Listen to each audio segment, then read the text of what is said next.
This is the Troll Patrol, live with Justin Freakin.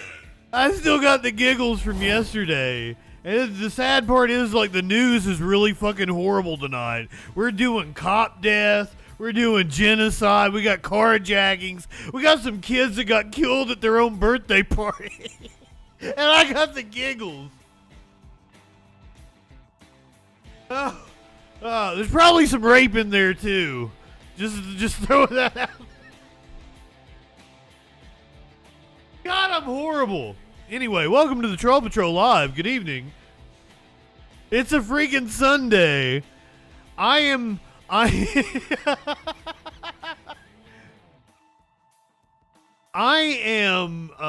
sorry I left you guys early last night. We didn't make it to the last 420 because I left you for Mexican food. I assure you, I paid dearly for that chimichanga.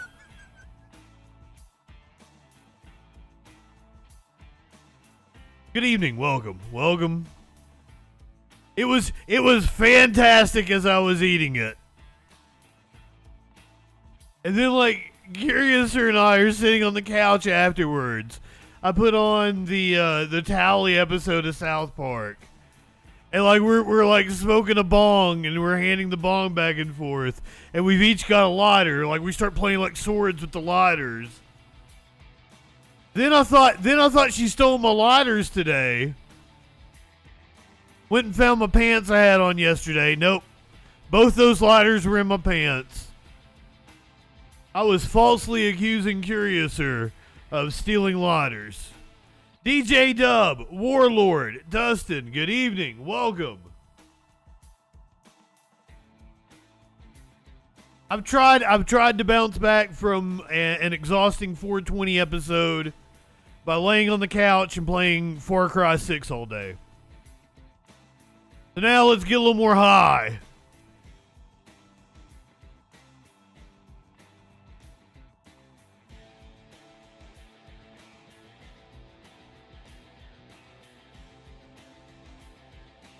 Well, I beat Final Fantasy VII Rebirth.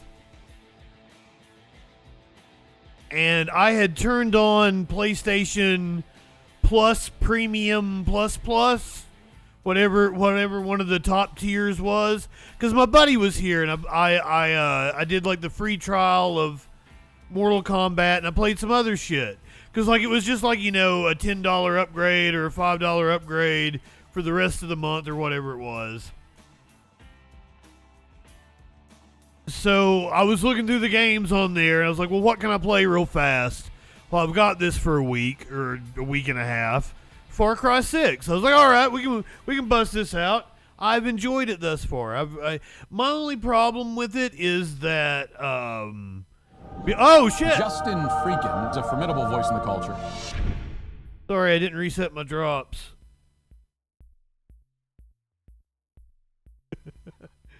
My only problem with it is that because I've played other Far Cries,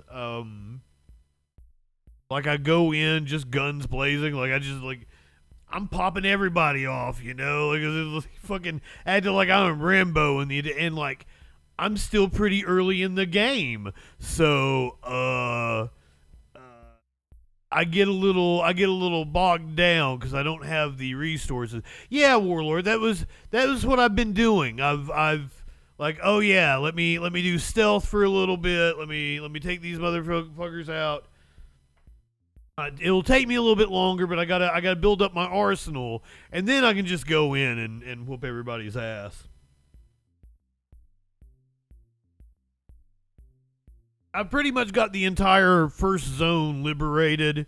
I've made my way into like the second zone, but I think I'll go and get all my like companions and shit in those two zones, and then I'll go back and liberate everybody. Here is your meme of the day, if you can call it a meme. I think it's just a post from a Facebook group. Gary O'Brien Jr. Gary O'Brien Jr. wants someone to help him identify his old TV. the picture of him sitting in front of it. He wants to say it was a Zenith. I see a puppy dog here in the corner. There's a little puppy dog nose. Disregard the turkey sub sitting on the platter. So this picture gets wilder the more you look at it. Can anyone name what is on the TV? What show is he watching on the TV? It kind of looks like, is that Clint Eastwood movie where he's sitting on the front porch? It looks like Biden. Come on, man. Biden wasn't that old back then. Looks like the Clint Eastwood movie where he's sitting on the porch. He's like, those goddamn kids. I only watched like the first 10 minutes of it.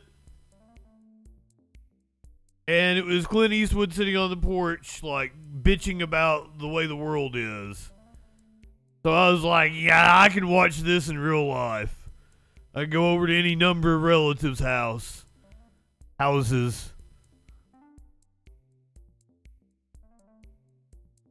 There is no coffee table. His turkey sub is sitting on a treasure chest. There's like a frog ashtray with 3 eyes sitting on top of, I can't tell, it doesn't look like that's a VCR. I think that's a cable box. For you youngins, we used to have to plug a box into the TV. Flash says it's NCIS. I can see it. What's the lead? The lead of NCIS. That's who it looks like. I can see that. I think Flash may have nailed it. Dan Harmon is not the lead on NCIS. Dan Harmon is a really funky-looking old wizard-like man with a long beard. Brings us Rick and Morty. The sub is crazy. No one has talked about the turkey sub. First of all, that turkey isn't cooked. That turkey needs like 7-8 hours in a fucking oven. It looks like it's thawed. It looks like it's stuffed. If you look over here, it appears that there is stuffing inside of the bird. There may even be some herbs and spices inside of the skin there on the drumstick. But it is not cooked. Nor is the bread toasted. There's so much wrong with this turkey sub.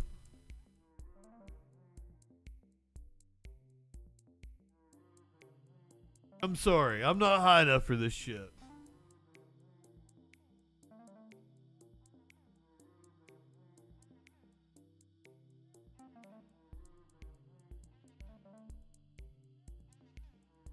I don't know what's wrong with me. And I said something at the Mexican restaurant.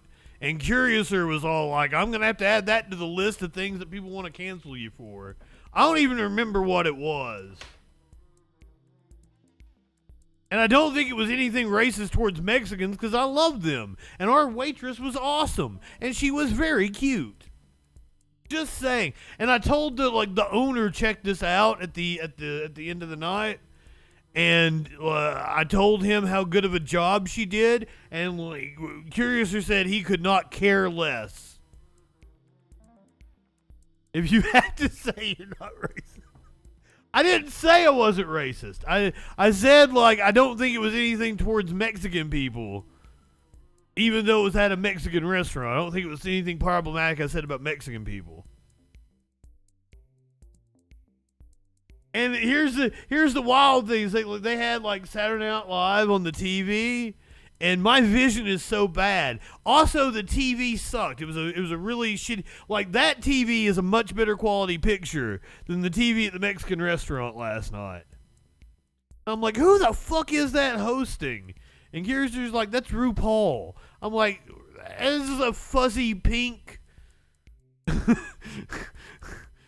It's a Kirby thing on my TV screen. I'm not racist most of the time. Everybody's a little racist some of the time. And I'm from Appalachia, right? So like there's just shit like there's old sayings that I don't even know are racist, I'd say.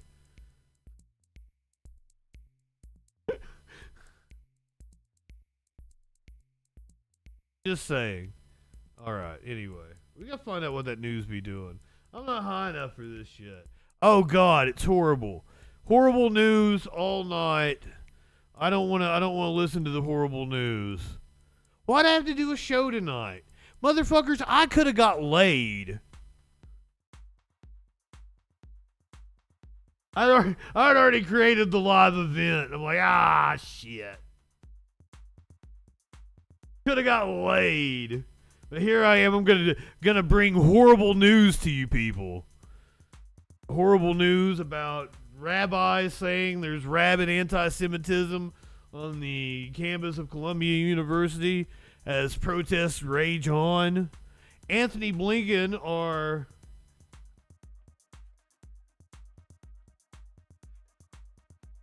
Secretary of Defense.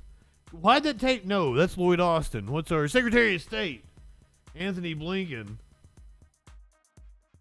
I was like, why'd that take me so long to think of it? Well, I didn't get it right in the first place. Secretary of State Anthony Blinken is apparently sitting on recommendations to sanction Israel for their rape and killing of Palestinian civilians.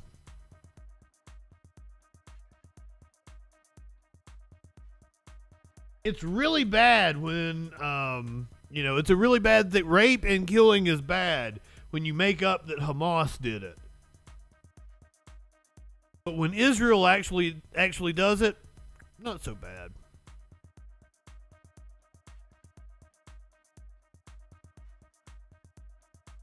A premature baby was saved by doctors in Gaza after the mother was killed by the IDF. Your tax dollars are going to fund this as the House passes a new foreign aid bill and takes aim at TikTok. Tomorrow, opening statements will begin in the Trump hush money trial. A potential vice presidential pick, Kristi Noem, is apparently banned in about 17% of her state. Cannot step foot in 17% of her state. She is so shitty. A tram at Universal Studios has crashed, injuring several people. A car crashed into a child's birthday party, killing some kids. Man stole an ambulance. Man stole an ambulance. A man stole an ambulance with paramedics inside. On Saturday, God, that was yesterday. Yesterday, I played you footage of a man who shot an Uber driver. Wild ass story. We now have footage of the cops talking to the man. I believe they take him into custody. All that and a lot freaking more tonight on the Troll Patrol live. Word up, motherfuckers. Shelly. Venus. Ambulance. Welcome. Good evening. Smokey wants to come over and say hi. Come on, Smokey. Turn around. Well, are they stealing an ambulance in order to go provide medical care to someone in their community? If so, they might need some medical professionals. But maybe they're stealing an ambulance for an unrelated reason. Eat cakes. Cat ass up in the stream. Everyone say hi to Smokey Bong.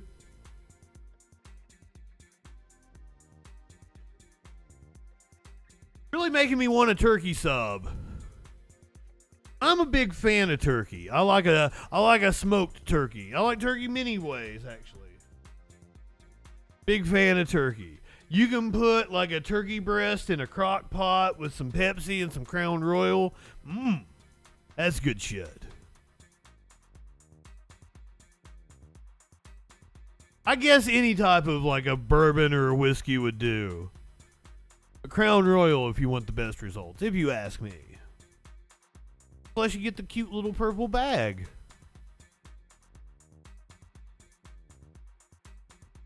Is everybody properly stoned? Because I'm not high enough for this shit that we're getting ready to talk about.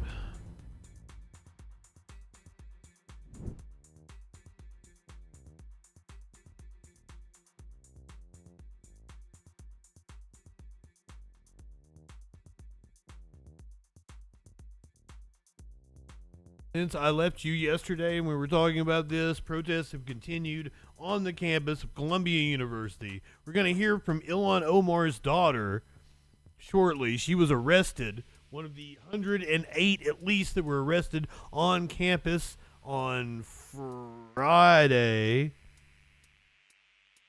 No, Thursday night. It was Thursday night. Protests have continued since then. A rabbi is now telling Jewish students to leave campus. Never forget the 7th of October. That will happen. Never forget the 7th of October. One more time. Not 5 more times. Nix, good evening. 10 more times. Not 100 more times. Not 1,000 more times. Not 10,000 times. Yeah, that protester reportedly yelling that at 2 Jewish Columbia students, I don't know if you could make that out, but that the 7th of October will be every day for them.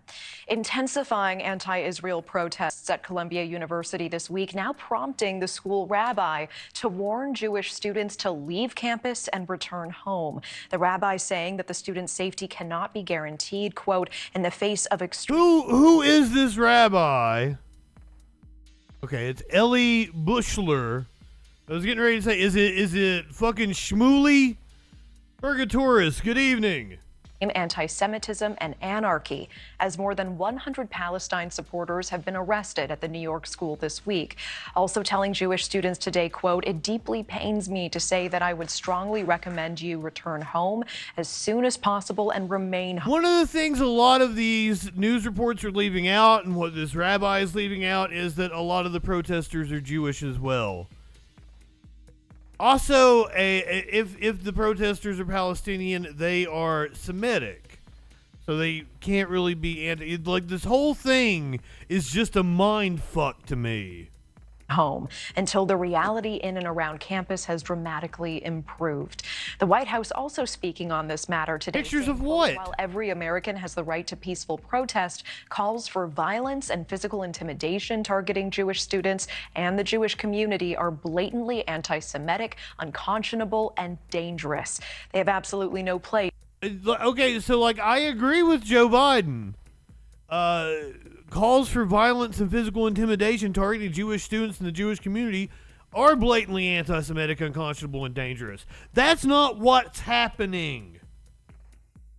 There are protesters arguing in favor of Palestinian rights, the freedom of Palestinians to exist. There are protesters against the U.S. funding a genocide in Gaza. Maybe.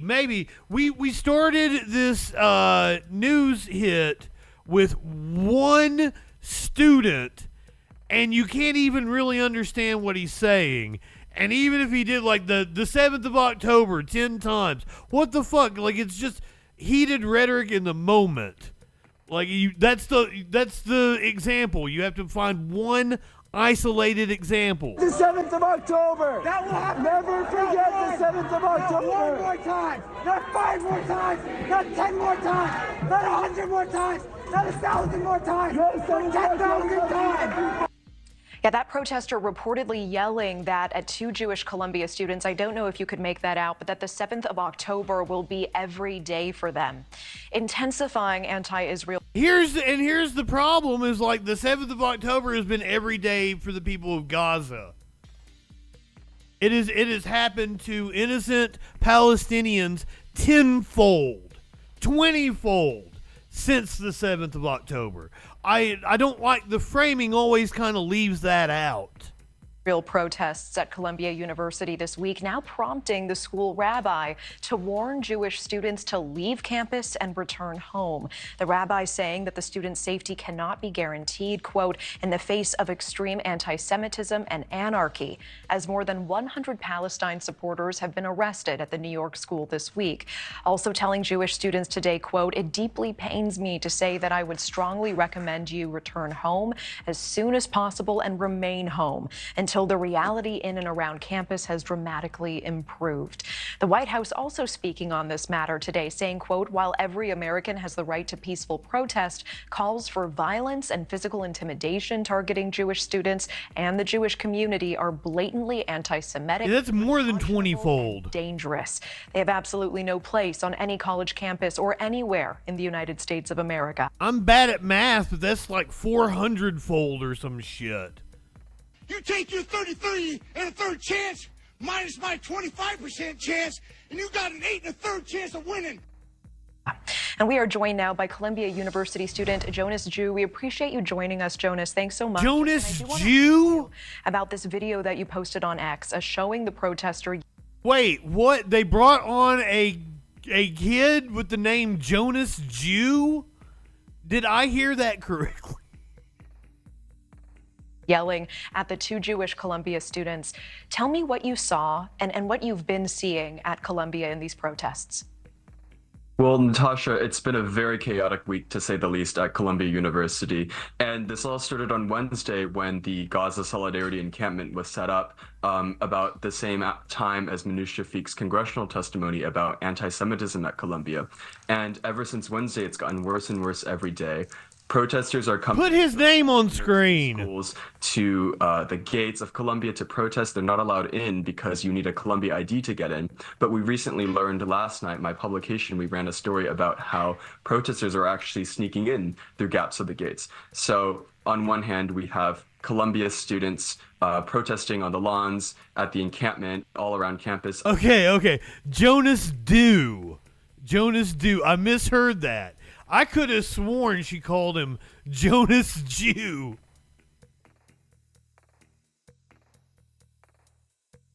And like, I didn't want to make comments about his looks, but he looks like he's kind of Chinese, but also like the hair could be Jewish. Like, now I'm getting really racist. That's stereotypical. What the fuck is wrong with me? He's got the hair of Kyle from South Park, though. So, like... Thank you. Go ahead. I'm sorry to interrupt you, Jonas Jew. And on the other hand, we have probably more radical students and other people outside of the gates protesting and harassing Jewish students who are going in and out. And now, we don't even know who is who because students are coming in and out. And there are lots of non-students and non-Columbia people on campus. And it's just a very scary time for everybody in the community. We just mentioned the university rabbi who was urging Jewish Columbia students to leave campus to go home. From what you've seen, how real is the potential threat for Jewish students right now? Well, I think the situation I'm has sorry, evolved Sparkles. pretty rapidly in the last 28 to 48 hours. Before it was, there were protesters going on campus, anti-Semitic incidents were a little bit more isolated, and they were very good about, condemning anti-Semitism when they saw it. But in the last 24 hours, we've seen students, many of whom, don't go to Columbia, come onto the campus, spray water at protesters, harass them as they try to leave, shout things like "go back to Poland" or "yeah, Hamas, strike Tel Aviv," just crazy things, insane things that belong nowhere on a college campus. And, I think the rabbi is right. I think that the situation is not good, and Jewish students really need to make a hard decision when they consider whether they're going to class this week or not. What was the most shocking thing that you've seen in the last few days? Well, the most shocking thing... This just kind of seems like fear porn. That video that you just showed that I took on Thursday night. And I think that was very shocking to me because I have seen things on social media, but actually witnessing it in real life, actually witnessing... Okay, if that was the most shocking thing you witnessed, then I don't know what to tell you. For you guys to focus on that one fucking student is insane. 2 or 3 of my Jewish friends there. If it even is a student. Officers and just being shouted at, saying that they want a terrorist attack that killed 1,200 Israelis to happen over and over again, to happen every single day. I think that that was the most shocking thing, to simply be there witnessing it and recording it as it happened. We know that your school's president took a firm stance against anti-Semitism during a congressional hearing this week. Has it had any impact on anti-Semitism on campus? Or is the school doing enough? Well, I actually think that anti-Semitism has gotten considerably worse after the hearing, which is kind of ironic. But the reality is that this is because the protests have really been invigorated by it. They have taken advantage. They haven't even mentioned the other side or the fact that Israel is committing a genocide. It's insane. Of the timing of the anti-Semitism hearing to draw more attention on Columbia. And as a result, a lot of people who are saying a lot of anti-Semitic things are now coming to campus and saying these things, or even coming inside the gates and saying these things. So I think it's a little bit of a mismatch between what the university president is saying to Congress, you know, we are closing the campus gates, we care about our Jewish students, and the reality of the Jewish students' lived experiences on the ground here, which is... What about the Palestinian students? They've allowed this encampment to, you know, grow and go on. It was on Thursday that they immediately, basically a day after the encampment was first set up, they arrested, you know, over 100 of student protesters. But now they've all moved to the other lawn, and the university public safety is nowhere to be found. They're not issuing warnings. They're not saying anything about how they're going to clear this. So we'll have to see where this goes. Thank you for watching. Go to newsnationnow.com. You're welcome for me watching your dreck, to be honest with you, because you didn't properly represent the other side. I'm fine if you want to say that Jewish students feel this way, blah, blah, blah, because their feelings are valid. But please represent what the other side is actually saying.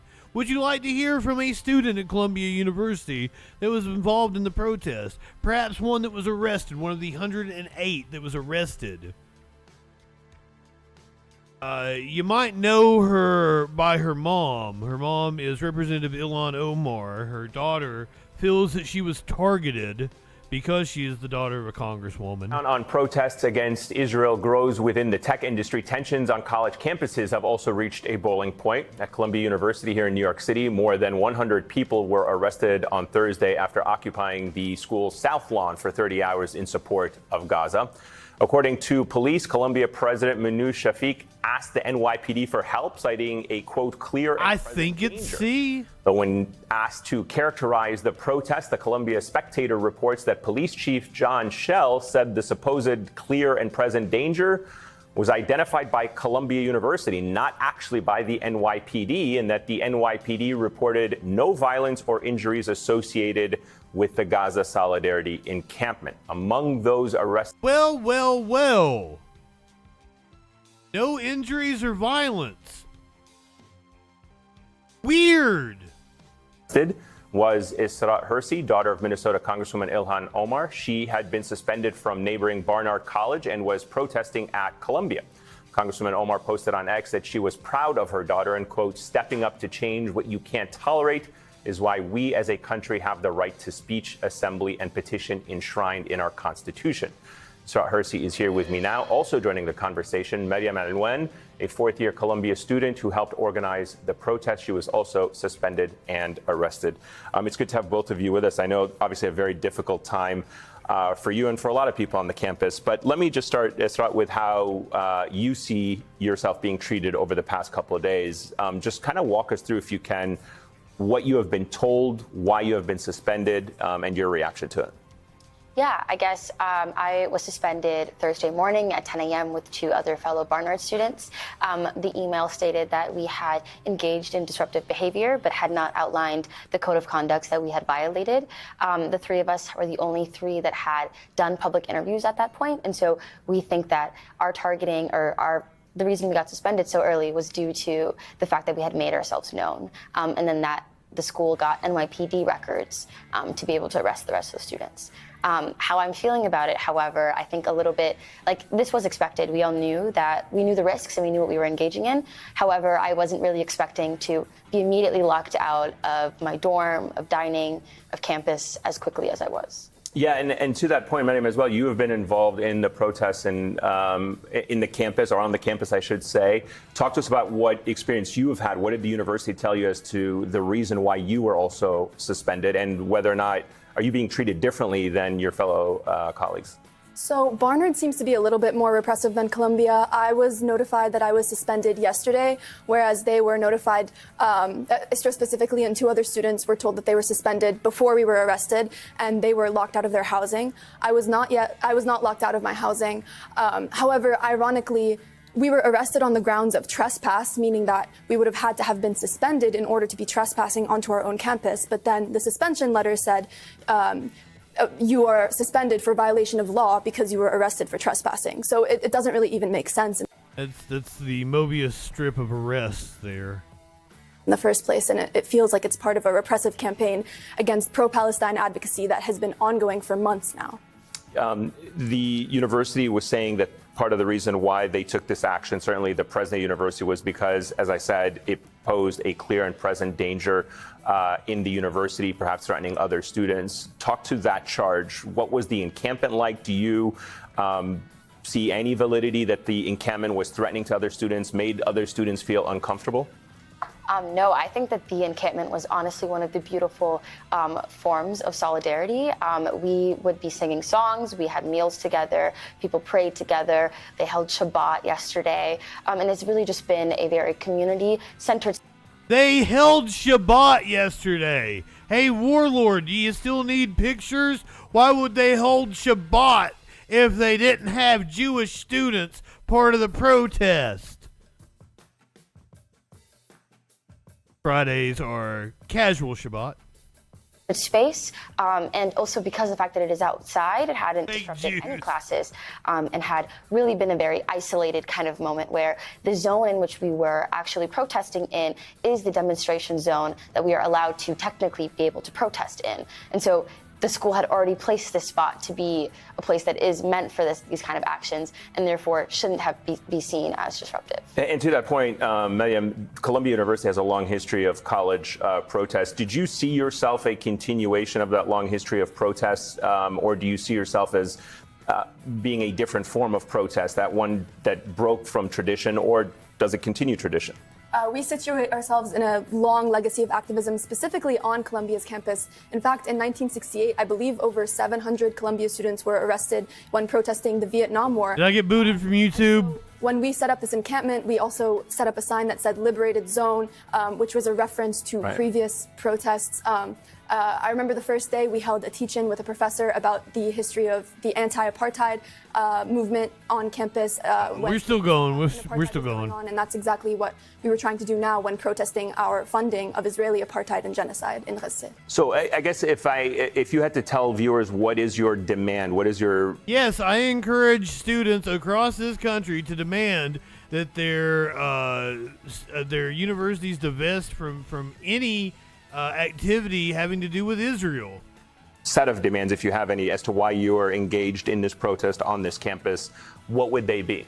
Yeah, our 3 demands are asking Columbia University to divest from all companies that are complicit in genocide and actually have a hand in genocide, as well as transparency of Columbia's investments. These are not public information, as well as amnesty for all students that are actively being repressed and that were also suspended due to these pro-Palestinian protests. And is there a way to have done it beyond the encampment? Could you have done, if you were trying to get this information from the investors or the college board, could you not? Now, okay, so if we were to bring the pro-Israeli student side on and ask them what are you asking for in this, what would they say? We don't want you to be mean to us while Israel commits a genocide? Like what are their demands? That is very clear cut. What they are asking for. Not have done it in any other way. Why a protest in this form? It feels like a peaceful escalation was the only way to make our voices heard because the school was ignoring us at every turn. We tried peaceful protests and then they changed their policies and retroactively, they suspended Students for Justice in Palestine and Jewish Voice for Peace for peacefully protesting completely illegitimately. We filed a lawsuit for that. We have tried referendums. They have pushed back on the referendums. So it really feels like a peaceful escalation was the only way. Do you feel it's because of the nature of these protests and what they're supporting? Do other student groups have this kind of target on their back, or do you feel that you are being targeted because of the fact that it is in solidarity with Palestinians and against what Israel is doing to Palestinians? Oh, this is 100% targeted. Every single protest that we have, there's a group of counter-protesters that bring all of their items, their flags and things like that, and they're not seen as having unsanctioned protests or really receive the kind of disciplinary warnings that many of our fellow organizers receive just for being seen at these protests. And so there is definitely some hypocrisy here, especially you can kind of see it with the students that were sprayed us with the chemical weapons and the fact that there's no public information as to what happened to them, but rather the university is actively discussing what is happening to the students here and making it a whole public spectacle rather than when we haven't done anything to physically harm students, whereas those that sprayed those chemical weapons physically harmed students. Yeah, I think it's a testament to the Palestinian exception to free speech. I came to Colombia because I thought it was a progressive space for people who care about social justice and human rights. And at every turn, I have been shown that that doesn't apply to Palestinians like myself. My peers, my classmates have friends and family that are still trapped under the rubble in Gaza, and we are being criminalized on our own campus, quite literally being taken out in zip ties because our president thought that we were a threat. Let me ask you finally, we don't have much time, but where do you see things going from here in terms of, do you get a chance to appeal your suspension? Libertad, mitochondria. To be reversed? Are you considering any legal action against the university for how you were treated? Yeah, absolutely. Every single one of us is starting the appeal process. We are all waiting for our hearing dates to see what exactly has happened. The way that the university and the college has gone about this is definitely unlawful and not even following their own rules. So we will be doing whatever we can to see fit to protect ourselves, to be able to finish out our term. And if that becomes legal action, then that is exactly what we will be doing. But in the meantime, we stand in solidarity with those at the encampment, and thankfully they are still there and they're still holding it down.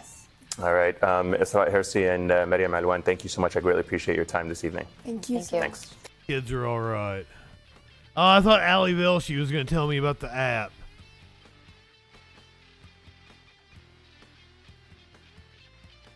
Now, apparently, the State Department has been sitting on recommendations to sanction the Israeli military because of their rape and killing of civilians. ProPublica breaking this story this week. This week, ProPublica broke the news that Secretary of State Antony Blinken has been sitting on recommendations from his own experts since December that some Israeli military units should stop receiving U.S. aid because of the alleged human rights abuses they've committed. Brett Murphy is the reporter who broke the story for ProPublica. Brett, can you tell me what kinds of abuses these Israeli units are accused of committing? So we don't know exactly which units ultimately went up to Secretary Blinken, but we know that the Leahy Forum was reviewing allegations of extrajudicial killing. So these are cases in which somebody might have been unarmed or not posing a threat, but they were still killed by security forces. There were allegations of people who have been pumpkin spice of security officials. There was one case of a 15-year-old who was accused of throwing rocks and Molotov cocktails. He was arrested, jailed, and he said that he had been beaten, tortured, and raped while in custody. These were mostly cases that were in the West Bank. I'm sorry that I did not hit the content warning before this. The show is a gigantic content warning. The Guardian previously reported that the State Department was reviewing several of the incidents, but had not imposed sanctions because the U.S. treats Israel with unusual deference other countries are not afforded. So how does that work in practice? So most other countries, there is no special forum that meets quarterly to review individual allegations. The case of Israel is very unique because what happens is this forum meets, they discuss the allegations, they send what's called a request for information to the Israeli government, and they have something like 90 days to provide the forum with more information. Then they have to talk about it, and if they agree, the forum agrees that it should be elevated up, goes to another layer. That's when the diplomats and the bureau chiefs give sign off, and then it has to get elevated above that layer, usually to the deputy secretary or the secretary himself for final approval. Those are all steps that most other countries don't have to go through during a Leahy vetting process. For more on this breaking story, go to our link in bio. Thank you, ProPublica. The Israeli government did not respond to a request for comment. I'm already being racist again. No, I don't think I did anything tonight, did I? Oh, Aaron Jew was kind of racist. But apparently his name was Dew and not Jew.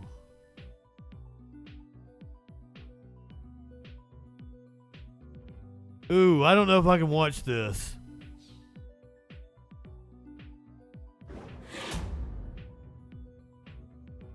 This is what the pro-Palestinian students on campus...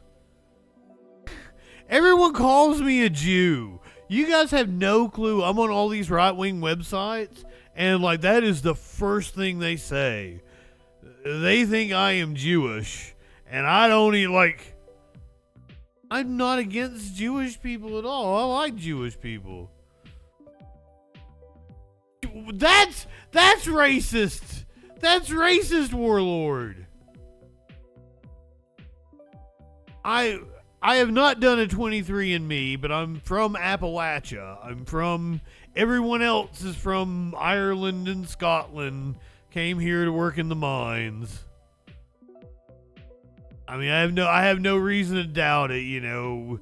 Fucking maybe 10% fucking British, maybe 15% German, the rest Irish or some shit. Very white. I do a 23andMe and it comes back like, God damn, you so fucking white.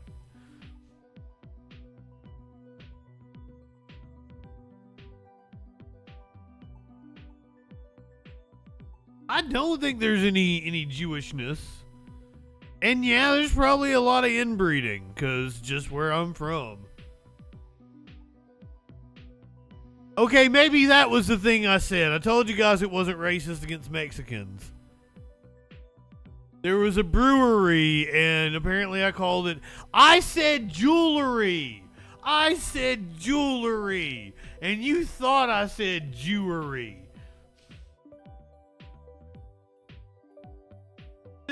I'm being falsely accused now. I said, is that a jewelry store? But like, I'd been on stream smoking a shit ton of pot all day. So maybe blah, blah, blah, blah, blah. So maybe it sounded like jewelry, but I did not say jewelry. I said jewelry, because inside of the place it had like little. Apparently they were tables, but it kind of looked like it was cases. People could be looking at jewelry. I didn't do it. I agree with you, Flash, and that's exactly why I haven't done any of those fucking things. You guys get put into a database they're going to use to exterminate you all, put you on trains here soon.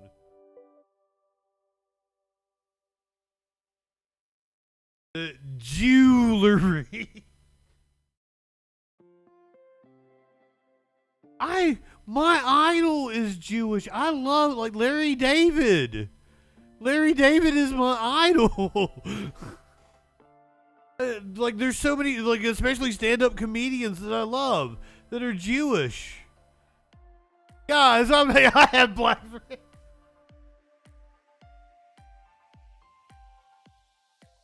Right, that's exactly what I'm doing. I'm so sorry. Cancel Justin. And the entire time I've got a video of a baby being pulled out of a mother's womb over here.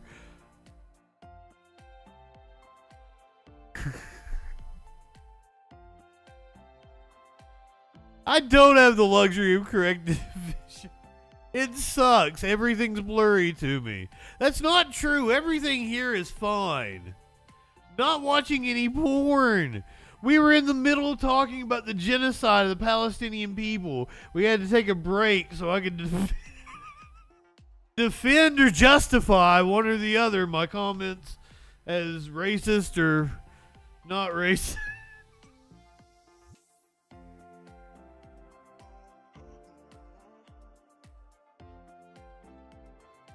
We were talking about the protests at Columbia and what the pro-Palestinian protesters were actually protesting for.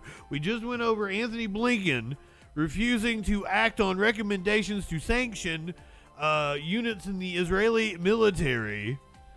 Now I'm going to show you some graphic footage, apparently, of a baby that was delivered after a mother was killed in an Israeli airstrike.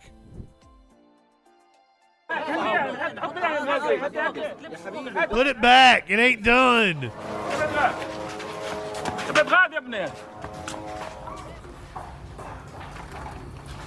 Smack that baby. خرج الطفل في وضع كان ما بين Her condition was in between. Hold on. تقديم الرعاية. I'll go back. Her condition was in between intermediate and critical.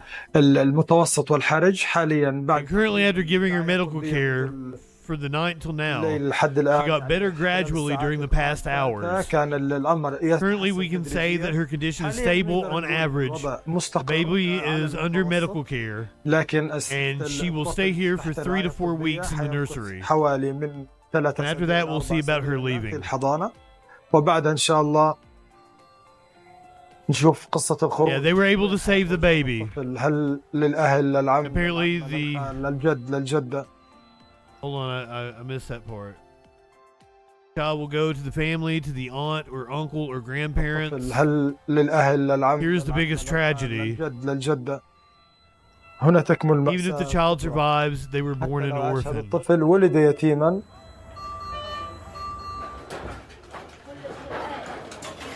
Baby's mother was only 30 weeks pregnant.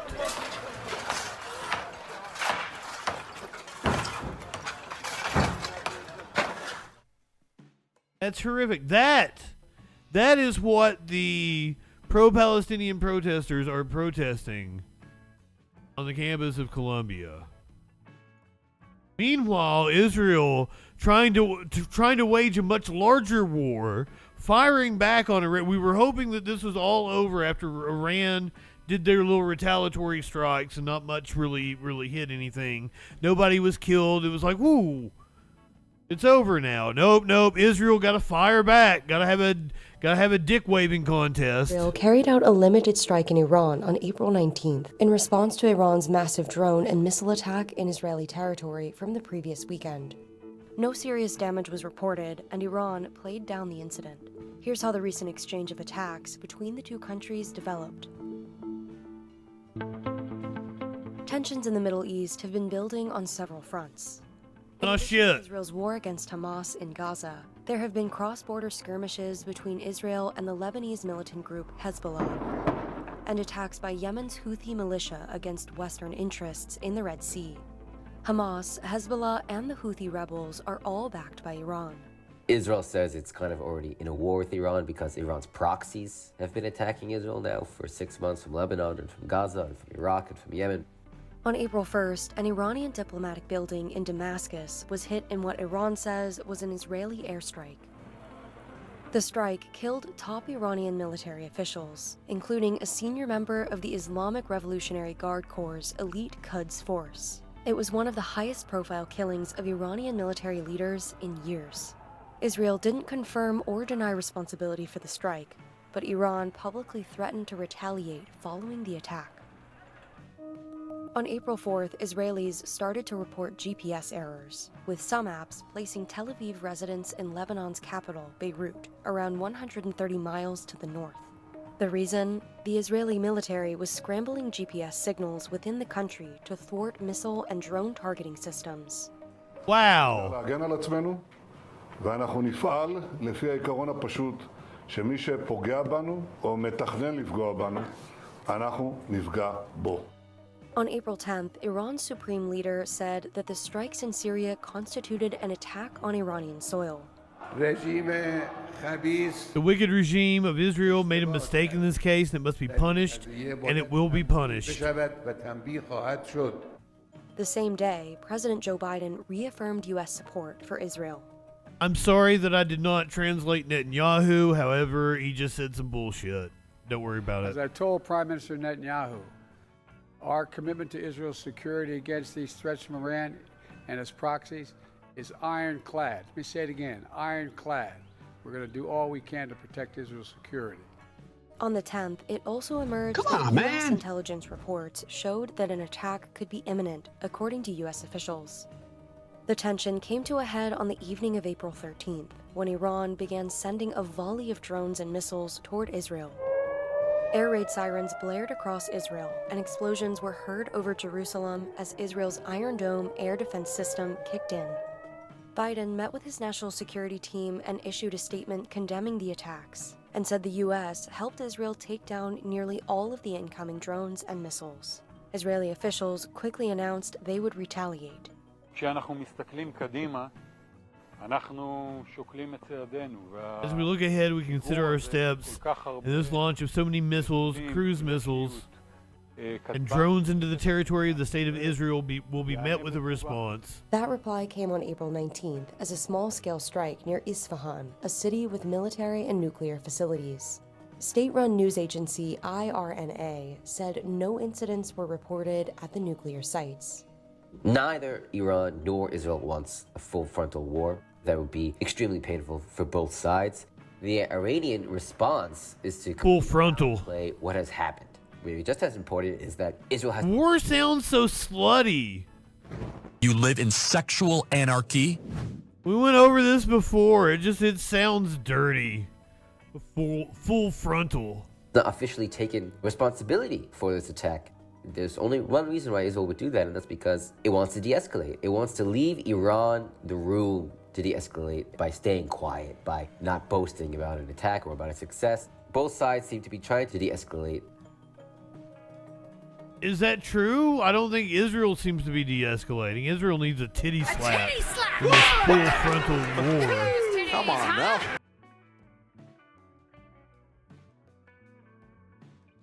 A titty slap. Give me those titties, huh? Your tax dollar. Well, maybe not your tax dollars. If you're warlord, your tax dollars. Well, your tax dollars too. Are going to fund Israel and their bullshit in the Middle East. We start tonight with a major vote on Capitol Hill. The House passing a massive aid package that includes billions in funding for overseas and a piece of legislation that could mean the end for the social media app TikTok here in the U.S. Thanks so much for joining us for News 4 at 11. I'm Mauricio Casillas. This foreign aid package will send billions in critical funding to Israel, Ukraine, and Taiwan, but the measure still... If they are supported by units in the rear, I have a piece of advice for you. Life is too short to walk this earth or a crusty asshole. Wash your ass.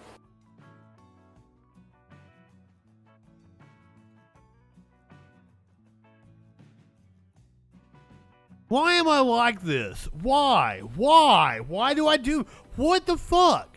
I read the most serious stories I can fucking find and make dick and fart and cum and sex jokes.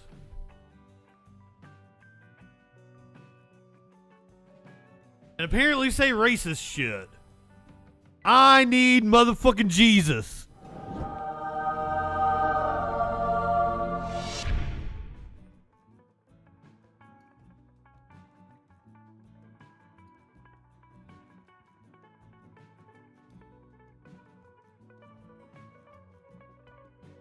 And this is not the content that gets popular on YouTube.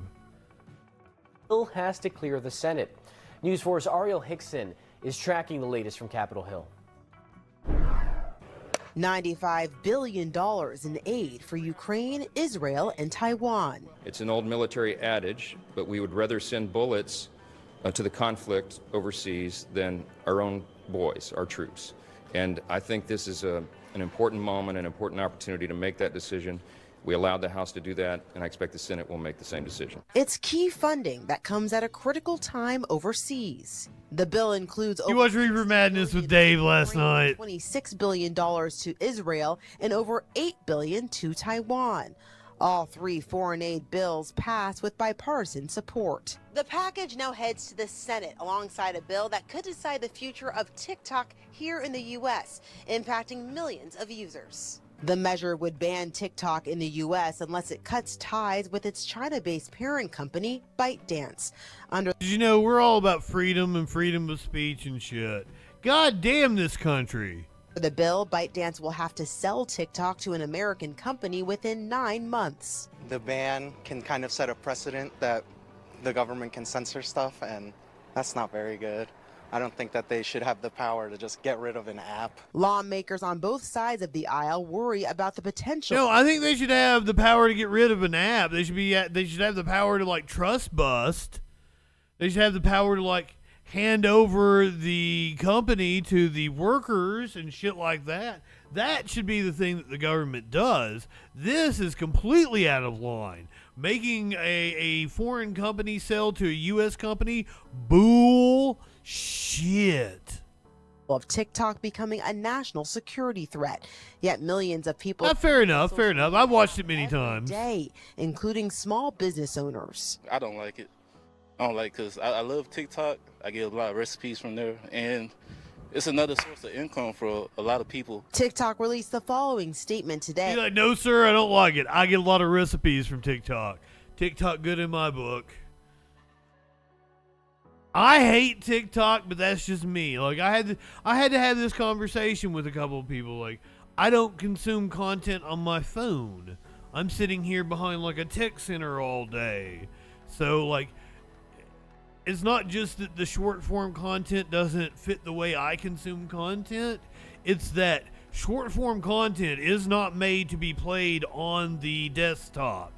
It like auto plays at full volume. It's horrible to like just fucking like. It is not a friendly experience unless you're sitting on the couch scrolling through your phone or whatever. Don't do that. So anyway, I got off on a tangent. So I don't like TikTok. Saying the bill would, quote, trample the free speech rights of 170 million Americans, devastate 7... People be sending me these TikToks. I'll pause my 7-hour podcast I'm listening to, and then the TikTok's not worth, like, I was way more interested in my 7-hour podcast I was listening to. Why'd you make me stop my podcast for this TikTok? I'm sorry. I hate it. Still don't want it banned, though. People like it. People get their recipes from TikTok. Million businesses and Shutter, a platform that contributes $24 billion to the U.S. economy annually. President Biden vowed to sign this package into law if it gets passed in the Senate. Fuck you. In Washington, Ariel Hickson, News 4. Please, for the love of God, the Senate, please. Rand Paul is on our side on this one. For once, Rand Paul will be on the right side of this, I assume. Hopefully there's enough of them that will vote against this. God damn. It probably will pass the Senate. They'll be able to clear the filibuster with 60 votes. There won't be 40 votes to vote against it. There'll be like 23, 24, something like that. Maybe, if we're lucky. You know, I think Bernie will vote against it, of course. You might get Cory Booker vote against it. Tester from Montana, Brown from Ohio. I don't know. It's an election year. Shit, how are they gonna vote? God damn it. That shit's gonna pass.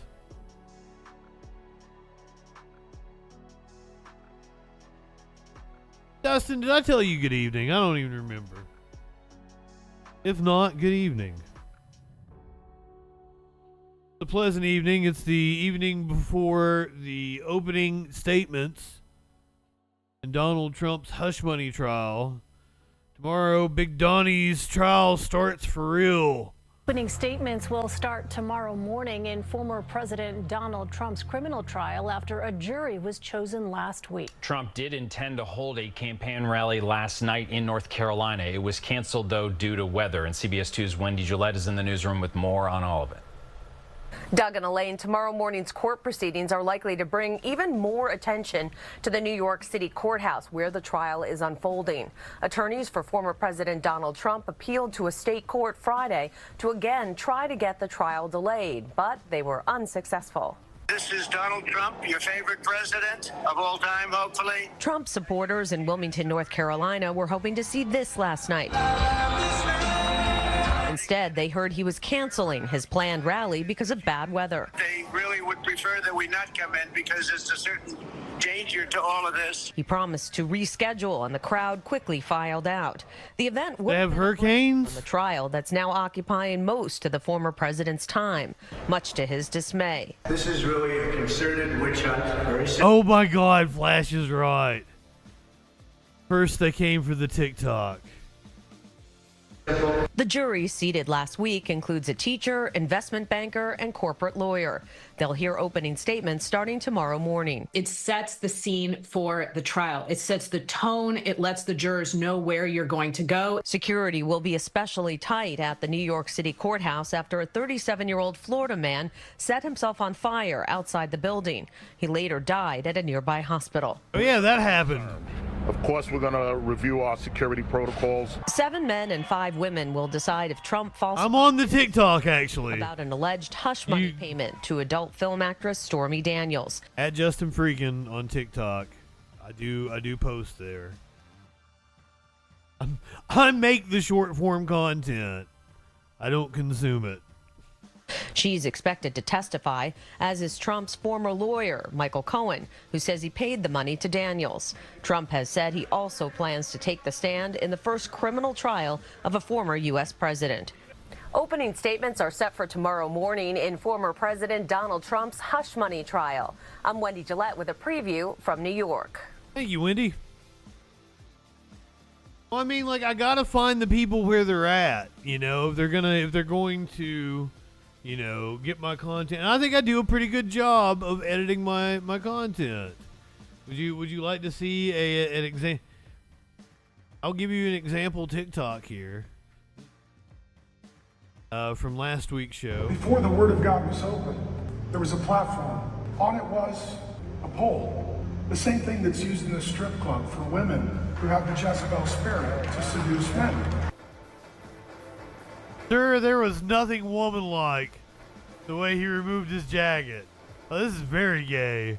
It was a Christian event, apparently, but it was like a strong man conference. Sword swallowing was a strong man thing. I'm kind of turned on. I'm just saying. And Jesus Christ. Okay, Pastor John, I'll receive that. Oh, so he's getting kicked off stage.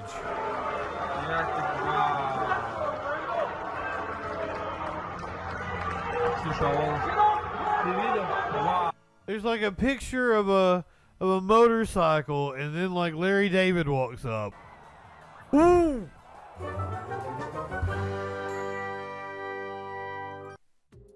See, I think I'm pretty good at creating the short form content. I told the whole story in a minute there, and then I take the minute that I create for like the YouTube shorts and the reels and the TikToks, and that's like the teaser clip at the beginning of like the longer form clip on YouTube. When I'm actually doing this shit regularly, I always have a problem saying that. The problem is I'm making that kind of shit for other people all the time. I make a lot of reels and short form content for other people, and they pay me. Good editor. Kristi Noem is banned in like 17% of her own state the several reservations have voted to not allow the governor of South Dakota to step foot on their reservation. On Thursday, the Rosebud Sioux tribe of South Dakota banned the governor, Kristi Noem, from stepping foot on its reservation. The Rosebud Sioux is now the fourth tribe in South Dakota to ban the governor from their lands. The Cheyenne River Sioux, the Oglala Sioux, the Standing Rock Sioux, and the Rosebud Sioux reservations cover more than 8 million acres, according to state and federal government records, which means that Kristi Noem is currently banned from roughly 17% of her own stake. Why? Well, for the past few months, steak or am I hungry? Currently vying to be Trump's pick for VP, she can't seem to stop talking about the violent drug trafficking cartels in the, quote, war zone at the Texas border with Mexico. And in talking about that border such situation and the cartels and the drugs and the murders, she keeps suggesting that the Native American tribes in her state are complicit, even benefiting from the cartel activity. So last month during a press conference, Noem said, quote, "We got some tribal leaders that I believe are Seriously, like fucking Native tribes vote. They are reliable voters. Personally benefiting from the cartels being there, and that's why they attack me every day." Since January, Noem has repeatedly claimed that the cartels are infiltrating the tribes and using the reservations to spread fentanyl throughout the state. One Oglala tribal leader said, quote, "How dare the governor allege that Sioux tribal councils do not care about their communities or their children, and worse, that they are involved in nefarious activities." In a written statement, the Oglala tribal leaders explained their decision to ban the governor from their land was not made lightly nor suddenly. It's also not the first time that she's been at odds with the tribes, nor is it the first time that she's been banned from tribal land. In 2019, there was a major protest against the construction of the Keystone XL pipeline on the Pine Ridge Reservation. Kristi Noem supported anti-protest legislation, which basically outlawed the demonstrators and made it punishable by 5 to 25 years in prison. In response, the Oglala Sioux of the Pine Ridge Reservation unanimously voted to banish her from their land temporarily. And when tribes set up checkpoints during the height of the COVID-19 pandemic to regulate access to their land in order to protect their medically vulnerable elders, Noem called on the federal government to shut the checkpoints down. Wow! I visited the Pine Ridge Indian Reservation. I didn't know about that. A few months after they initially set up those checkpoints, and I spoke with State Senator Red Dawn Foster about the importance of the checkpoints. What's the point of the checkpoints and what's the controversy? Oh, thank you. Thank you for having me on here. The point of the checkpoints were to limit on just traffic coming into the reservation that normally wasn't living here. This is a matter of life and death on a reservation, and so we needed to limit the spread and people coming off the reservation and coming into our communities and potentially wiping our whole community out. We have the right to have these checkpoints. It's in our best interest. It's about... Yeah, I might have read something in history about the white man bringing disease into the native tribe. Sometimes not on purpose, sometimes very on purpose. Maintaining our health and wellness and protecting our people. Now, soon after the checkpoints were set up, Governor Noem facilitated the South Dakota Department of Education in removing the bulk of Native history and culture from the state's K-12 curriculum. When tribal leaders called for the state's help to cope with a heavy snowstorm, Governor Noem's administration took more than a week to respond, sending the National Guard only after the snow had receded. 6 tribe members died in that wait. Wow. Tribal leaders point out how troubling this is, especially considering that Noem has repeatedly and quite publicly deployed the South Dakota National Guard to the U.S.-Mexico border. And now she's blamed tribal leaders for drug-related deaths on reservations. Insane. They are facilitating, encouraging, and even benefiting from cartel activity. The Rosebud Sioux tribe says, quote, Governor Noem claims she wants to establish meaningful relationships with tribes to provide solutions for systemic problems. However, her actions as governor blatantly show otherwise. The recent racially disparaging allegations made against Native students, parents, tribal councils, and tribal leaders have led to further division and distrust of tribal-state relations. Her disingenuous nature toward Native Americans is further her federal political ambitions is an attack on tribal sovereignty that the Rosebud Sioux tribe will not tolerate. 5 of the 9 tribes in South Dakota have now demanded a public apology from Nome. She's not apologized yet, but she has released a statement calling on the tribe to, quote, banish the cartels.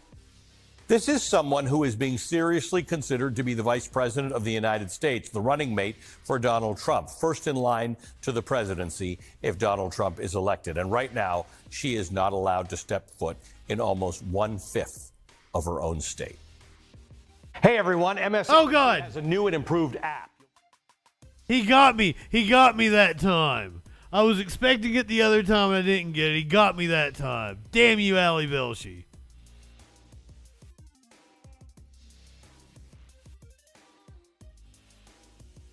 Kristi Noem may be vying to be Trump's vice presidential pick. I don't think she's the one. I think I know exactly who it's going to be. I've been saying it for months now. I think it's going to be Marjorie Taylor Greene from the state of Georgia. It is a state that Trump needs to win in order to win back the presidency. If he loses Georgia, he's lost. Like, let's face it. If he loses Georgia, he has lost the 2024 election. Technically, there's still a path for him, but if he loses Georgia, there's no way that he won Michigan or Pennsylvania. The polling has Joe Biden taking over, but Georgia is a state that Trump needs to win in order to win back the presidency. So that's why I believe he's going to go with Marjorie Taylor Greene. He's wanting to check one of those DEI boxes. That's why he wants a white woman. Let's talk about that woman she was on with Maria Bartiromo. Oh, God, what a couple. What Marjorie fails to notice is that we have been fighting on the border. We fight on it every day. We passed our comprehensive border security package, H.R. 2, at the very beginning of this Congress. It's been sitting on Chuck Schumer's desk. We passed all the resolutions. We passed these acts out of the House. What's wrong with his face? And that was the Speaker of the House, Louisiana Congressman Mike Johnson, with me here last weekend, referring to Georgia Congresswoman Marjorie Taylor Greene's threat to file a motion to vacate the Speaker's chair after the Republican-led House passed a $1.2 trillion spending bill last month with still no new security at the southern border, and then yesterday passed an additional $95 billion in new foreign aid, $60 billion of which is going to Ukraine. Since then, 2 other congressmen have joined Taylor Greene's effort to vacate the chair, Kentucky Congressman Thomas Massey and Arizona Congressman Paul Gosar, saying that Speaker Johnson surrendered House Republican leverage to secure the border by tying urgent aid to Israel to Ukraine. But the Congresswoman did not ultimately file the motion after the vote yesterday. Joining me now with the very latest is the woman herself in this Sunday Morning Futures exclusive. The woman herself. Marjorie Taylor Greene. Congresswoman, thanks very much for being here. I want to give you the opportunity to respond to critics. First off, yesterday, we saw the bills pass, and you did not file the motion to vacate. Why not? That's right, Maria. I've been responsible with this the entire time. I support our majority, and I support having the majority in 2025. But I'm a representative of the people, Maria, and I do not represent Washington, D.C., New York Times, any of these media companies and other Republican colleagues of mine that are criticizing me, even the Speaker himself. Most of those people have lost their way, and they aren't listening to the American people. The people are fed up. Last Monday was tax day, April 15th, and Washington betrayed the American people by sending $93 billion to support foreign wars while doing nothing, absolutely nothing to secure our border. That is a complete betrayal. And then once this bill was passed, the American people saw on their television screens and social media all over where Congress but don't kink shame people, Libertad. Ukrainian flag on the United States House of Representative floor. All of this was possible because of the betrayals of Mike Johnson. Nothing wrong with sending pictures of you junk. The Republican Party. He has completely betrayed Republican voters all over the country, and he is absolutely working for the Democrats, passing the Biden administration's agenda. So this is a speakership that is completely over with. It's only Mike Johnson is the one that's trying to hang on to it and is in complete denial. Well, look, you just heard the speaker with me last week saying she doesn't, she's missing the fact that we already passed H.R. 2. But I think, some of the criticism is because and by the way, you're getting criticized on the left, on the right, in the media, everybody, a lot of people are criticizing you. And the reason that they taking it from the left, from the right, from behind. During this election year. How is this leading to re-electing President Trump? How is this leading to the American people believing that the Republicans can govern? People are saying, look, she's creating chaos. She's making the entire party look like it's just... She was having like a whole threesome thing with her fitness coach and shit. So like I assume she sent some naughty pictures. Come on. Disrupted. Your reaction and response to those criticisms? Yeah, those that are calling this drama are the very people that are responsible for the drama that the American people are having to live through every single day. Those on the left, those on the right, the uniparty that's in control of our government are the ones that have inflicted the American people with nearly $35 trillion in debt. It's so weird to talk about like the people in charge of government when you're one of the people in charge of government. Rip their border wide open and refuse. Speaker Johnson refuses to use his power as Speaker of the House to do any type of negotiating to secure the southern border and stop the madness in our country. The people criticizing me are not the American people. The American people agree with me. No, ma'am, no. All over. They are outraged. And what they're saying is they don't want to vote for Republicans anymore because in their eyes, their opinion and how they feel and how they're treated, the Republican Party in charge right now is no different than the Democrat Party. It's one big uniparty that serves the world first in America. That's not true. So I really could care less about their criticism. On certain issues. They didn't send me to Washington. I do not work for them. As a matter of fact, I came to Washington because I myself, as a regular American, was fed up with the uniparty as well. So you want to know something? I don't apologize for standing firm in my belief and my faith and my absolute allegiance to the United States of America. As a matter of fact, I am cemented in this and I will fight harder for our country. The Republican Party is the party that needs to change, and they need to start reflecting the will of their voters and actually do the job instead of just running their mouth constantly every single campaign cycle. I don't know what she's talking about because the Republican Party pretty much reflects the will of their voters. Holy shit. Because, like, you're kind of the fringe that doesn't, like, believe in, like, the strong military and bullshit. This is kind of a new phenomenon. I guess what I'm saying is... Honk shoe. A majority in the House. How does this help by electing your candidate? I want to take a break and I want to ask you what your plan is. So you're threatening Mike Johnson. You say he's not doing what the... Exactly, Flash. They're the communists. Stay with us. There's communists in the Republican Party. Next, Marjorie Taylor Greene is here, and we'll be back in... That are controlled by the big corporations. It's the wildest thing. Welcome back, and I am back with Georgia Congresswoman Marjorie Taylor Greene. Okay, Congresswoman. Okay. You wanted Mike Johnson out. What is your alternative plan? Our plan is this: is we have to give the American people a reason to trust us and fight for us. The American people are supporting President Trump to be the next president of the United States because they saw no, they're not. him in action. He fought against the Democrat agenda. He put America first. They desperately want him to lead this country again because they trust him and they know he will do that. Mike Johnson has betrayed America. He's betrayed Republican voters. Under his leadership, he's passed the Democrat agenda, passed the Biden administration's policies, and fully funded them. We're going to fight in Congress to do everything we can to stop this type of uniparty leadership. Mike Johnson's speakership is over. He needs to do the right thing to resign and allow us to move forward in a controlled process. Yeah. If he doesn't do so, he will be vacated. Well, with all due respect, you didn't give me a plan for the speaker. No plan. And again, does this mean you are going to file that motion at some point? It's coming regardless of what Mike Johnson decides to do. And we have 3 more Republicans joining us from special elections coming up very soon. So people need to know this can happen. Congressman, thank you for being here. Georgia Congresswoman Marjorie Taylor Greene. I'm Steve Doocy. Steve Doocy. Maria Bartiromo's music sucks.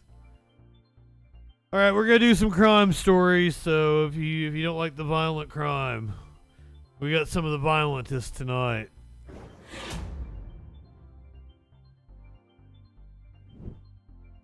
I mean, I guess we already started with the crime stories when we did the Trump trial. We're going to go to Chicago first, where a police officer was off duty when someone carjacked him and shot him. It's breaking news we're following from the city's Gage Park neighborhood, where a Chicago police officer was shot overnight. Our Courtney Spinelli joining us live from University of Chicago Medical Center, where she is working to confirm some details for us. Good morning, Courtney. Sean and Gaynor, good morning. We're still working to learn more about what led up to this shooting this morning. The Chicago Police Department is expected to provide an update shortly from here outside of the hospital, but we can tell you that a Chicago Police Department officer was shot in the city's Gage Park neighborhood, taken here to UFC. It's not clear at this point whether that officer was on or off duty at the time of the shooting. 8th District and citywide. An officer that's shot, that came in at 3135 West 56th Street, 3135 West 56th Street. An officer is shot over there as is following a shot spot.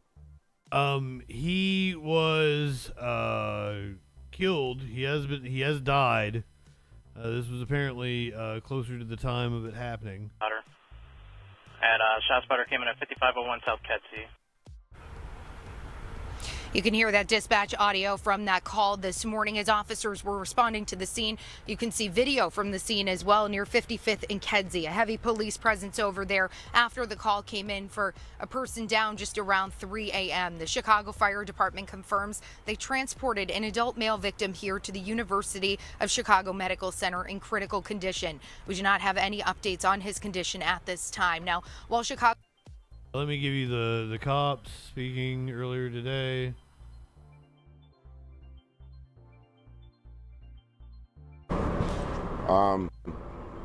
Another sad day in Chicago, another sad day for the Chicago Police Department. We lost one of our own today. Our officer was headed home after his tour of duty. Tour of duty? While returning home, the officer was shot multiple times. He was transported to the University of Chicago Hospital, where he was pronounced. He's survived by a mother and an uncle.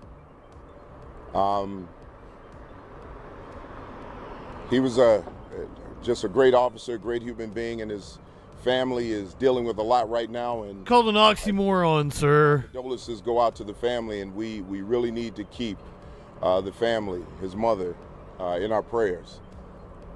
Fuck his mom. God, I'm horrible. These are senseless crimes that are taking the lives. If I saw his mom right now, I'd give her a titty slap. A titty slap! Come on now. Because these motherfuckers, they want to me, using the term tour of duty is almost stolen valor. They're trying to seep the goodwill of the military onto the police force.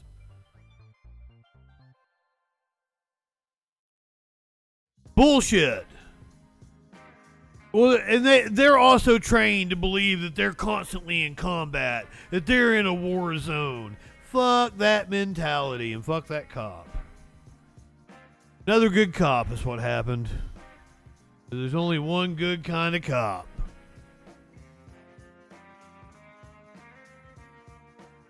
Remember yesterday we did the story of an Uber driver. This one is wild.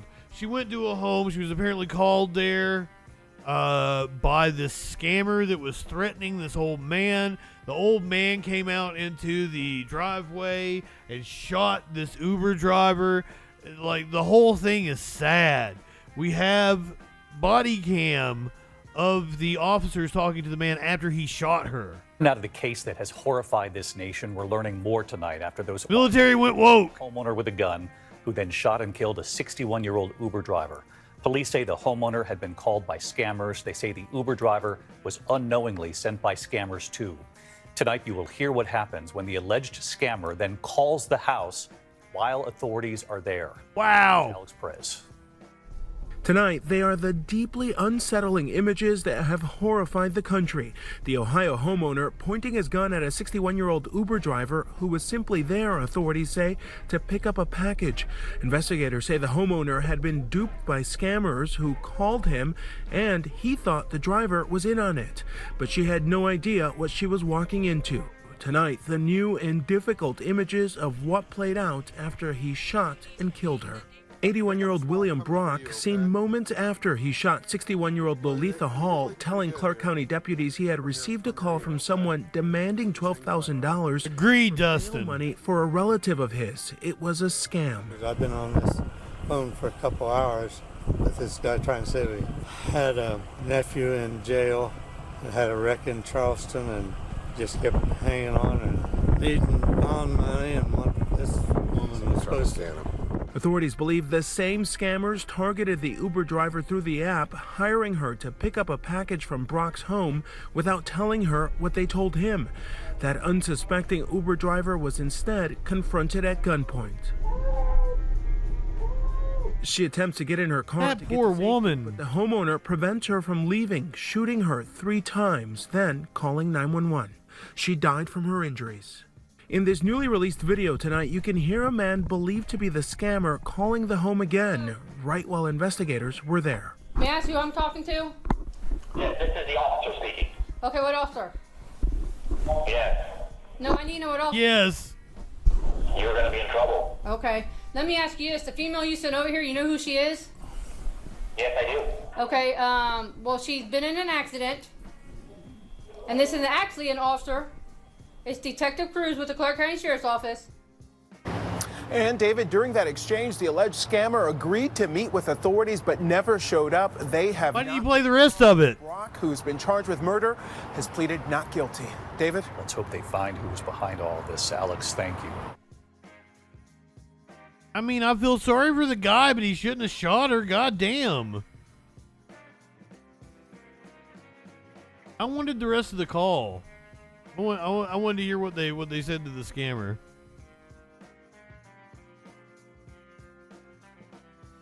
We're going to go to Atlanta now, where a few days ago, a dude hijacked an ambulance with paramedics inside.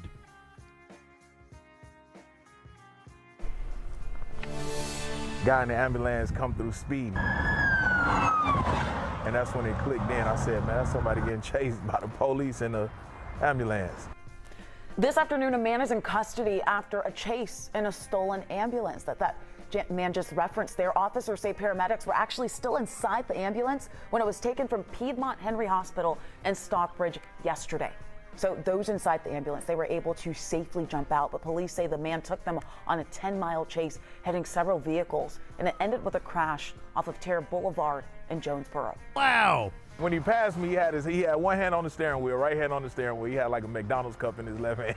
So I heard the siren. He got out of the driver's seat, and then after that went down the hill and thought he was gonna get away. But the man did not get away. Police say they tased him as he tried to run off. Everyone, including the paramedics, are okay. Georgia State Patrol said that the suspect is being charged with aggravated assault on a law enforcement officer, felony fleeing, as well as other charges. That was fun. Wow. Fun shit happens in Atlanta. Dude had a McDonald's cup in his hand as he was driving with the other hand.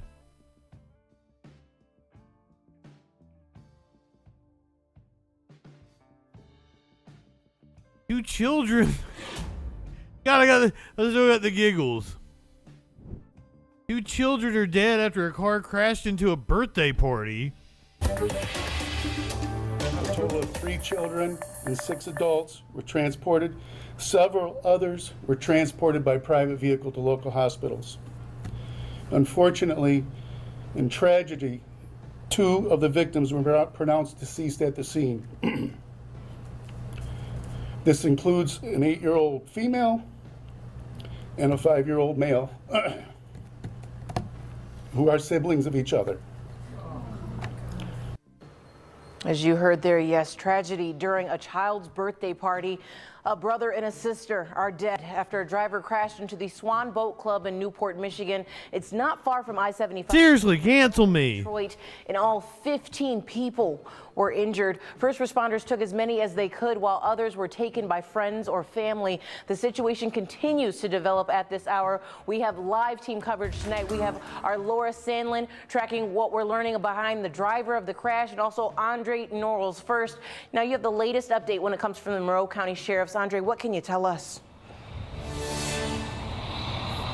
Yeah, Tatiana, like you said, we're here at Swan Boat Club in Newport near Berlin Township. As you can see, crews are kind of cleaning up. They're actually driving out of the way as we speak, but they're cleaning up the aftermath. I kind of heard them kind of cleaning up earlier today. Now, excuse me, what we know so far that there were 15 victims, like you said, from a car crash earlier. It has been confirmed that 2 children died because of it. Now take a look at some of this video that we took earlier. According to Monroe County, crews were dispatched to the boat club around 3 this afternoon after a car crashed into the building during a young boy's birthday party. 3 children and 6 adults were transported to nearby hospitals with serious life-threatening. But why? Did they do it on purpose? Were they pissed off they weren't invited?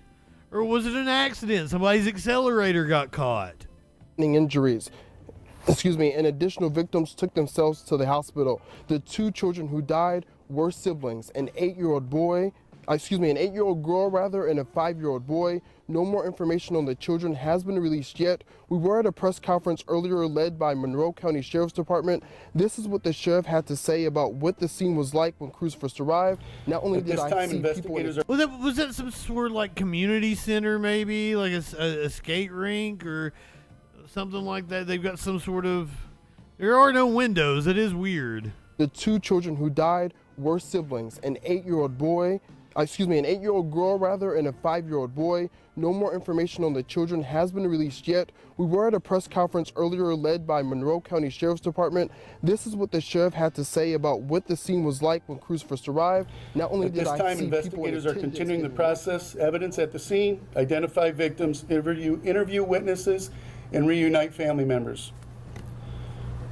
The scene was described by the first responders as extremely chaotic, with high level of emotions of those directly involved and those who witnessed this horrific incident.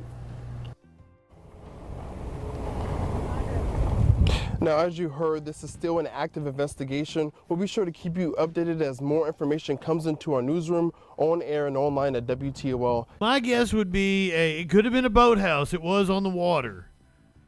My guess would be kind of like a because it's a birthday party. A skate rink would make sense. Reporting in Newport, Andre Norrells, WTOL 11 on Fox 36. Thank you, Andre. Now, Swan Boat Club did post on its Facebook page. Boat Club. It was a terrible accident at Swan today with many injuries and much damage to the pavilion. Now, keep in mind all the families and people. Did like Charlie from Sunny in Philly? There were many injuries and much damage. Boat Club got ran over today. Well, what the fuck? What kind of statement was that? Accident at Swan today with many injuries and much damage to the pavilion. Now, keep in mind all the families and people in attendance are in your prayers. The business says it will be closed tomorrow. I bet. And now, of course, we have our Laura Sandlin, who's going to be on scene as well. She has this live video. Laura, what can you tell us about what you saw?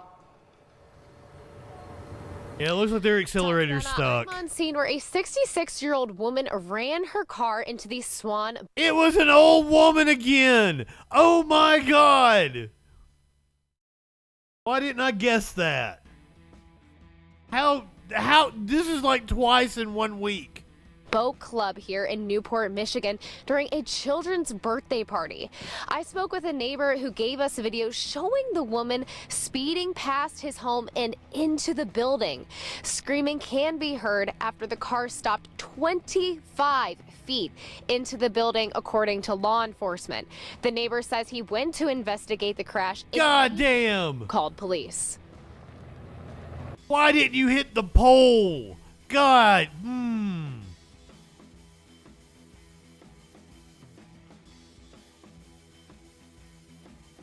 I mean, it would probably killed her. That's why she didn't hit the pole. Wow. During a children's birthday party, I spoke with a neighbor who gave us a video showing the woman speeding past his home and into the building.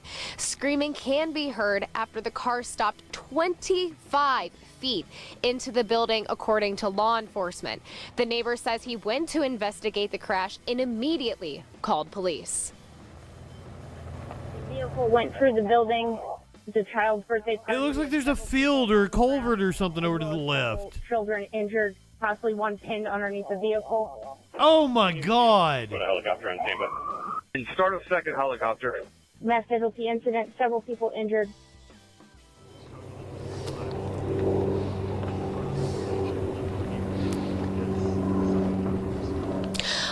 Officers say that they have shut down Furnace Tavern, where it's speculated that the driver was before the crash. There's currently an ongoing investigation when Monroe County Sheriff Troy Goodenough says that the individual is currently in police custody for operating while intoxicating, causing death. We were told that the female cooperated. Old and drunk. We got both this time. On scene, and that additional criminal charges are expected. God damn. Yeah, fuck that woman. Lock her up. I condemn that shit. He condemn. But yet there was like a field or culvert or something. Why didn't you cut it the other way? God damn.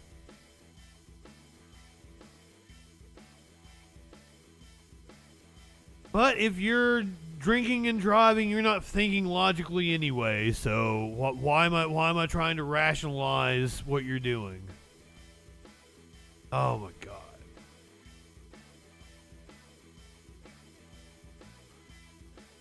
Going to Universal Studios LA, where a tram has derailed, injuring several people at the park. Hold on, I changed videos because there was one that was for recent reporting. Learning more about exactly what happened last night, just an hour from the park's closure.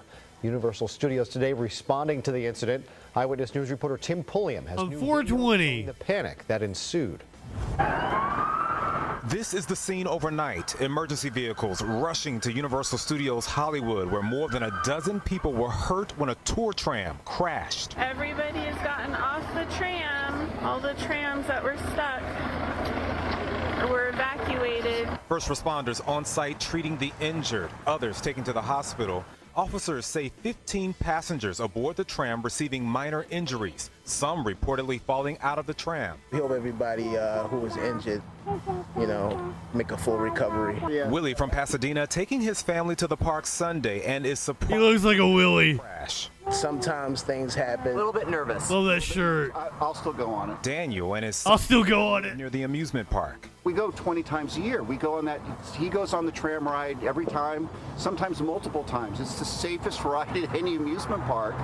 So this is shocking. A spokesperson for Universal Studios says the park is working to support its guests and understand what led up to the accident. Do you guys plan to ride the tram today? No. Is it because I just told you what happened? Yes. I might still ride it though. But we're going to be cautious. The tram tour is famous for giving tourists a behind-the-scenes look at TV and film sets on the lot. This Friday, the park will honor the 60th anniversary of the tram ride with special events and tours. The momentum for the celebration off to a rocky start. Wow. If this tram crash will have any impact on that 60th anniversary celebration, California Highway Patrol is investigating this accident. Tim Pulliam, ABC 7, Eyewitness News. Tim Pulliam. I thought it was Pharrell. God, that's racist of me. Oh, hold on. We weren't done with this story. I'm sorry. In a new statement to Eyewitness News, a spokesperson for Universal Studios Hollywood says the tram collided with a guardrail while making a turn. They say alcohol or drugs were not factors. The statement went on to say we are working closely with public agencies. Maybe they've been high. Patrol as we continue our review of the incident, and safety remains a top priority. We have resumed studio tour operations with a modified route and are reinforcing our operational and safety protocol. Hello, I'm Mark Brown. Get more great. Why do I think his name was Joe Brown? I was getting ready to call him Joe Brown. It's Mark Brown. I'm sorry, Mark. Kind of look like it. You look like a Joe, though. Just saying. Is that racist of me? No, Joe's a... That's not a racist name. No one can ever accuse me of being woke.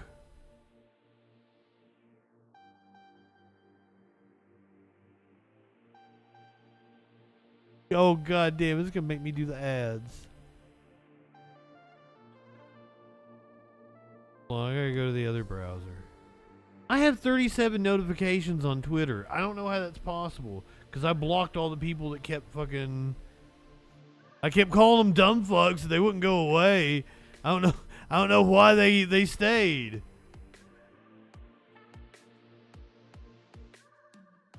Alright, so... Do you guys remember the woman who went crazy on an airplane? I don't even remember what she said. Like, she saw people or something, and she wanted the flight attendant to do something about people that weren't there or some shit. I may have not covered that story. That may have been when I was homeless or something. I don't remember what she said or what actually, but I've seen the memes all over the place. So apparently this crazy woman that everybody was ripping on 6 months ago, which lady, yeah. This crazy woman everybody was ripping on like 6 months ago. She's anti-woke now, so the right is embracing her. Up yours, woke moralists. We'll see they were saying something about somebody wasn't real. It was a sunny day in Dallas. The birds were chirping, clouds voluminous, and there was a slight breeze. She was about to become internet famous. You've seen her. I've seen her. We've all seen her. I don't give two but I am telling you right now, that back there is not real. So that moment was watched 500 million. Who was not real? What's she talking about? Times. And everybody wanted to know the same thing. One, what's not real? Yeah, I agree with Jesse. Well, the lady went underground for over a month. The press finally found her. Tiffany. And now every time Tiffany goes to the airport, everyone knows her. Anytime Tiffany goes most places, everyone knows her. Tiffany was a Halloween costume. That's how you know you've made it. So what exactly does Tiffany do now? Well, Tiffany's here. Hey, Tiffany. Hello. How was your flight in? Thanks for having me. It was good. Good? Yes, no problems. Okay, good. So at what point did you realize your life was about to change? Now, imagine if she'd had blue hair and was voting for Joe Biden, how they would treat her. But because she's anti-woke and probably a Trump supporter, they're going to try to rehab her on Fox News. This is wild. Pretty quickly, as soon as I left the airport, I think panic set in, and I went home, couldn't relax. Obviously, it was just pure terror of what's going to happen next, and I couldn't fathom the amount of times this would get reposted and retweeted, and it just, I knew it was going to go viral, but I didn't think it was going to go that viral. Okay, at what point were you looking at your phone and you were just saying, oh my God? The next morning, I was searching like crazy, crazy lady on a plane, American Airlines. She's a QAnoner? That I could possibly think of. You were searching. Crazy plane lady is what I searched to get her picture to put it on the thumbnail. Crazy plane lady, and she was the first return. Crazy lady on a plane for yourself. I was searching anything and everything that I could think that someone else would post. And I found it pretty quickly that next morning, and it had already like started to be like retweeted or on TikTok, whatever. I don't even know what that's called. Reticked. How are your parents Retalked. handling this, Tiff? Retalked. They've been so incredibly amazing. My support system is out of this world. That is the only reason why I think I survived it. Okay, so you have survived it. Coming out on the other side, finally. I did go into hiding, like you said, for a good month and a half. Didn't come out of my house whatsoever. And then finally, yes, I did. And now I'm able to laugh at it. Not at the situation itself, just at myself. What happened? It's an insane situation to be in. Not a proud moment whatsoever. What did you see? I did not see anything. You didn't see anything? No, I wish I did. It would have been a way better story. You didn't see anything, then what were you saying that mother effer isn't real? Yeah, the language. I've been working on that. It was talking to a specific person that I had an altercation with. It was just a figure of speech. Not a good one, you know, but when you're worked up and you're spiraling out of control, you're not really like thinking your words clearly through. Oh, trust me, I know exactly what you're talking about. I never think through what I say. I probably should. So there was an altercation with a gentleman? Yes. And what did the gentleman do? But he was real. Get into all of those details. Oh, are you suing? Because nothing happened. No. Is he suing you? No, but it is not advised to be talked about. Okay, so it's something we can't talk about. Yes. But he's a bad guy. I don't know him personally. You don't know him personally, but he did a bad thing. It was an altercation that I felt really uncomfortable in the situation, and I needed to depart the plane. So let me guess. He was either hitting on you or he was putting his seat back really, really far. Exactly. Exactly. There's no leg room. I mean, what are you going to do? What are you going to do? Well, I'm glad everything's all right. She's in the wrong. She was in the wrong. Hands down. It's the plane lady. Oh, man. It didn't happen today. I think people kind of like talk, but there's only been a couple scenarios where people come up and ask. So I'm thankful. That's because you're wearing a different outfit. If you wear the same outfit, well, and supposedly I look different every single time, so I think it'd keep people guessing. When you see yourself, I wouldn't recognize you because you look like every fucking basic white bitch I've ever seen. The Texas woman who became famous after having an outburst on a plane last year seemingly came out as a conservative leaning on X this week. Tiffany Gomez was dubbed the crazy plane lady last summer. On Wednesday, Gomez posted a mirror selfie of herself wearing a red, white, and blue bikini while holding a can of ultra-right beer, an anti-woke company.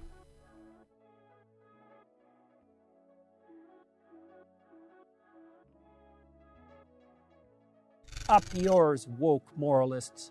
We'll see who cancels who. Well, she's trying to cash in on it and her fame on Jesse Waters. I'm like the whitest of the white people. The picture racked up 55,000 likes. She's clearly got an agent that got her a story on Fox News. We're going to hear more from her. Her being transphobic doesn't surprise me. Yeah, so now an appropriate time to tell y'all women don't belong in, or men don't belong in women's sports. You're right, ma'am. Men don't belong in women's sports. Trans women are women, and they belong in women's sports. Do you see the difference? You're an idiot. Don't use words you don't know the definition of, Gomez says. I would say the same thing to you, ma'am.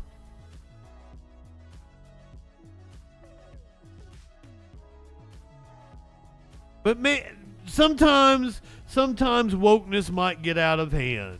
Perhaps this is one of those times that wokeness has gotten out of hand. Apparently today is Earth Day. I was unaware of this. So we're going to hear from a shopper about how she avoids pointless plastic. Consumers need to know that most plastics are not recyclable. Only 5 to 6% of plastics That's true. are recyclable in the United States. So your key tip is to try to avoid plastic wherever you can. I'm mocking her, but I don't disagree. I try to avoid the thin plastic produce bags by just bringing my own bag. So I want to get 6.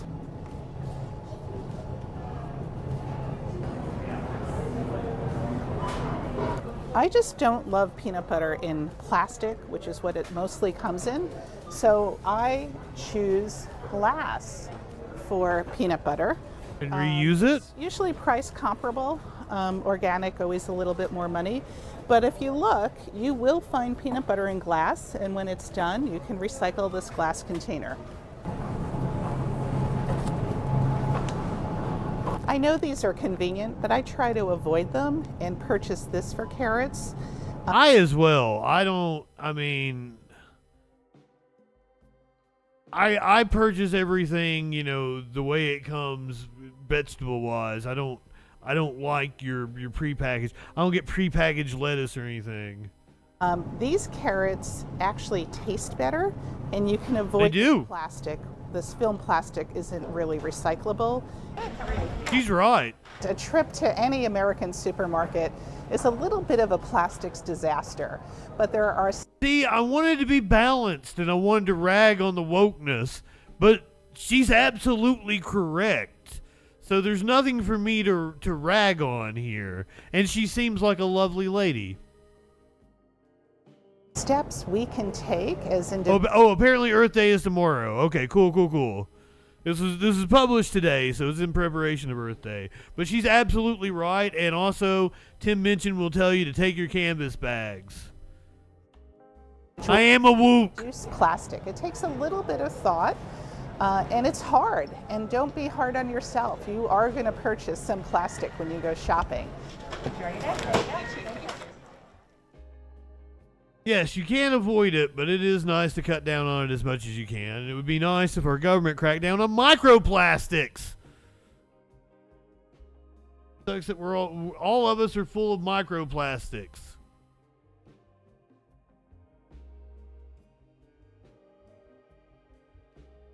All right, you guys are gonna love this. Are you ready for a man helping a sloth across the road?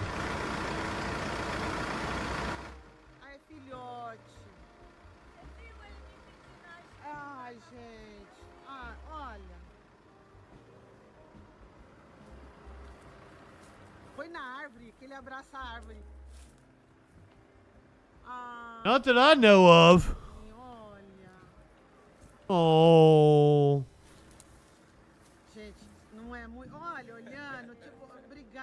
Oh, it's grateful. Oh. Oh, that was awesome. Animals are so cool. Yeah, it's probably wanting food.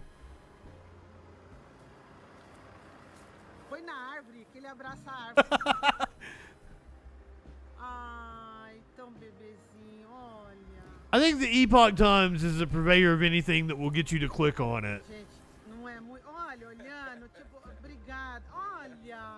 They try to be a news site, but they're not.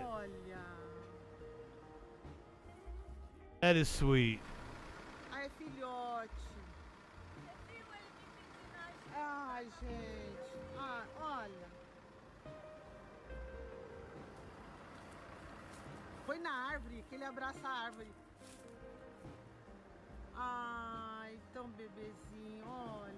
Pulp from China?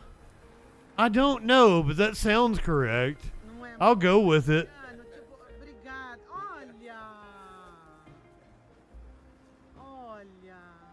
That sloth is so cute.